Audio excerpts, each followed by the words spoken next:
मूळ क्षेत्र मेतके, तालुका कागल येथे दर्शनासाठी आलेल्या पुण्यातील भाविकांच्या गाडीची काच फोडून सुमारे 40 तोळे सोन्याचे दागिने अज्ञात चोरट्यांनी लंपास केल्याची घटना घडली। या घटनेने परिसरात खळबळ उडाली असून तपास मुरगुड पोलीस करीत आहेत। याबाबत अधिक माहिती अशी की मूळ देवगड येथील आणि सध्या पुणे येथे वास्तव्यास असलेले वेदांत विजयकुमार धुमाळ, त्यांची आई, विवाहित बहीण, तिचा पती आणि आणखी एक बहीण असे 5 जण रविवारी सायंकाळी मेतके येथे दर्शनासाठी आले होते। प्रथम त्यांनी मूळ मंदिरात दर्शन घेतलं।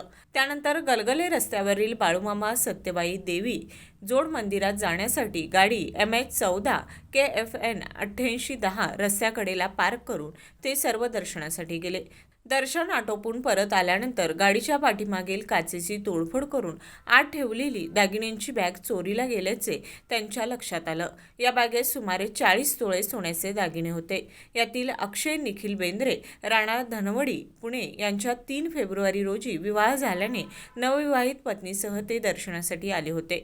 फुलेवाडी येथे तात्पुरत्या घरात लग्नविधी झाल्यानं आणि तेथे ओळखीचे कोणी नसल्यानं सर्व दागिने सोबतच आणल्याचे धुमाळ आणि बेंद्रे यांनी सांगितलं।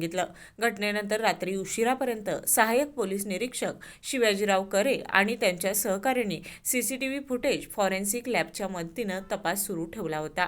विशेष म्हणजे मेतके येथे रविवारी आणि अमावास्येला शेकडो वाहने येतात, मात्र यापूर्वी अशा प्रकारची घटना घडलेली नव्हती। नेमकी याच गाडीत मोठ्या प्रमाणात दागिने असल्याची माहिती चोरट्यांना कशी मिळाली याबाबत विविध शंका उपस्थित होत आहेत। मुरगुडहून सर्जेराव भाट।